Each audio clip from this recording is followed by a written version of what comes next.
屏幕一，等一下，把它关掉。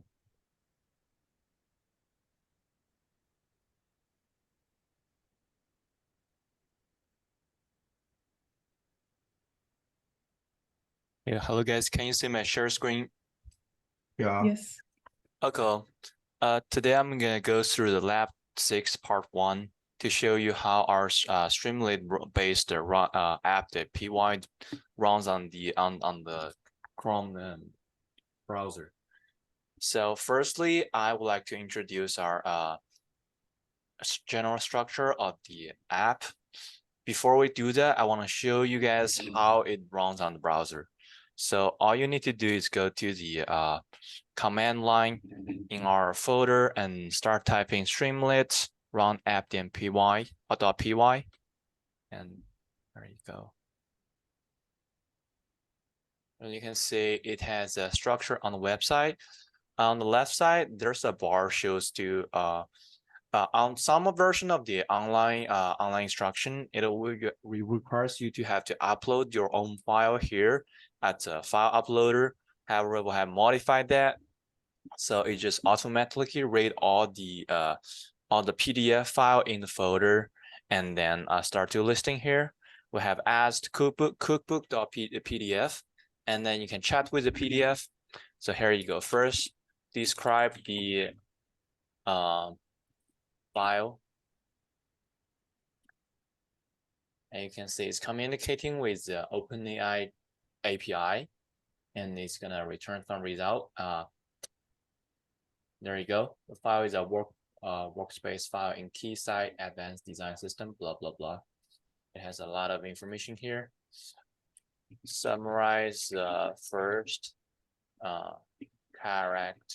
first chapter of the file. It'll summarize the first chapter. There you go. It'll just talk with you just like ChatGPT. You can have ask anything you want, but that's it for our a little bit showcase. And let's get back to our code detail to show you what's going on the backend. Firstly, we follow the structure that professor gave us on his official app.py. We follow that backbone and we start to implement our own structure. So first, we can take a look at the driver file, the driver function, which is a main function. It's called main. What happened is when you run it, the main is caught. First, you got load .in environment. However, at this point, we're not preparing to put an environment file here because there's not much in the environment setup. So we decide to just directly put the OpenAI key in the functions.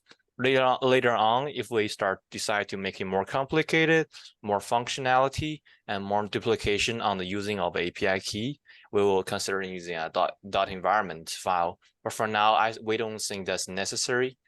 So that's that part. And ST, what is ST? ST is basically Streamlit, which is an online component, lets you run all of those magics. You have to set set page configuration, page title, and the page icon, and set st.write. That'll be from the CSS and the HTML templates parts. If conversation not in st.session state, it'll set the conversation to none. If the chat history not in session state, it'll set the chat history to none. And we'll have a header that's equal to the chat with the PDF, and a little bit robot face, which is kind of cute. And next, we will prompt the user for either input in the small box. If there's actually a user input happen, we will call another built-in function called handle user input. All of those powered by the long-chain component, which is a component provide useful modules for calling the API of the OpenAI. And We'll also open the sidebar, shows the PDF files on the left side, you can see. And the PDF document will be getting document. What is this function? Get PDF name list is just like the get all the list, all the PDF name within the folder and return it as a list. And you have the subfolder, and we'll print out all the PDF in the folder to show display as a list on the left side. And then we will get PDF text, which is a function reads the PDF in the folder, and then return all the text chunk that it contains and concatenate them together, of course. And you have a text chunk, which is a text chunk processing function, and the vector processing function, and also the conversation chain processing function. Our team members will go into the detail of this function and introduce you how we implement them exactly. First, I will introduce the get PDF name list, which is basically import OS. We should put it somewhere else, but it doesn't really matter. We'll have a get current working directory, use OS to get the current working directory, and we will set up initialize an empty list to store all the name of the PDF. And that's very simple and straightforward. We just get all the file ending with PDF and put them into this list and return it as a result. And Bao will introduce you guys with these following two functions, and Mona will Bofan will introduce you with the vector store and the conversation chain part. Please, Bao, go ahead. Yeah. First, in order to achieve the Q&A operation on specific file, we first have to extract the text from the file. So we define a function called get PDF text. And this function takes a list of PDF file path as a parameter. And inside the function, it initializes a empty string variable called text to store the extract text. It then iterates through the PDF file in the PDF darks list, which is the path. And for each PDF, it uses the PDF reader library to read the text from each page and appends that text to the text variable. And finally, it returns the concatenated text as a single string. Then we have to split all the text into small chunks. So we define a function called get text chunks.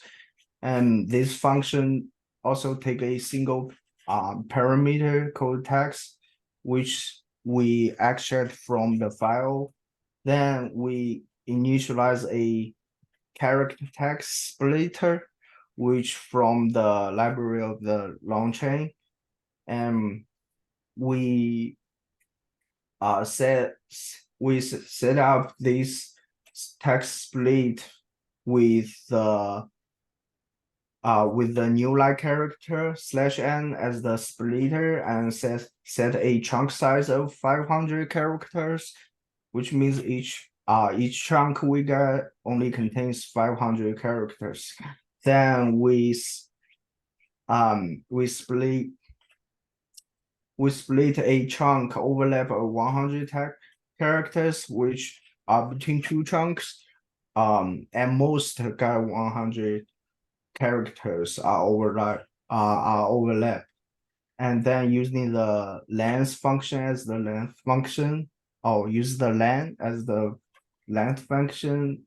And then we call the character text splitter model, I think, to split the input text into small text chunk according to the specific setting we used. Then this function will return a list of these text chunks for the following vector store. And Bofan will talk about more about the vector part using the embedding function. Yeah, so for the get vector store function, which we take a list of textual data that we want to convert into vectors. and we convert it into text chunks, which can be the text chunk can be sentences or paragraphs into a vector using the OpenAI embeddings. And so this function, we mainly converts the vectors using the initialized OpenAI embedding model.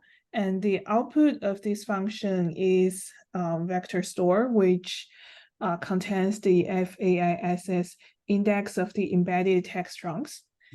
And for the get conversation chain function, Wiz, can you scroll down the screen a little bit? Yeah, for this function, we mainly is designed to create a conversational chain using a given vector store. And we takes a vector store like the output of the get vector store function, and which contains embeddings of the text chunks. And we firstly initialize a memory buffer for the conversation. And this, which helps in maintaining context or history for back and forth dialogues. And then we initialize the conversational chain. It uses the previously initialized text generation model, the LLM OpenAI model, and the retriever searches for similar text chunks using the FAISS index, retrieving the top 4 similar entries based on the context. So this function returns the conversation chain, which can be used for generating conversational responses based on the context and the embedded text chunks. Yeah, that's the get conversation chain function. All right, the W. Also, we have the just quick go through the handle user input function, which is that if the this is just a function like the repeated calling for handling the user input on the chat box, so it can infinitely loop and it goes through all the user function, and response equals to the conversation question user input, and session state chat history equals to response of the chat history part. And as long as it keeps running, we have the message keep flowing into our system, and st.write using the function st.write user template replace and bot template replace. That's how the backbone work on the OpenAI. I guess that's all the function we have. Putting them together, it's just a fancy little conversation bot that takes our PDF as an input. But of course, you can also use other PDF. For example, add more PDF into this folder, and you can specify which folder it is. Anyway, with all of that, we can we have tested it. No matter how many PDF we put in this folder, it can handle it smoothly. So that's it for our part 1 of the lab 6. Thanks for watching it. Hope you enjoy our sharing. Thank you so much. Bye. Bye.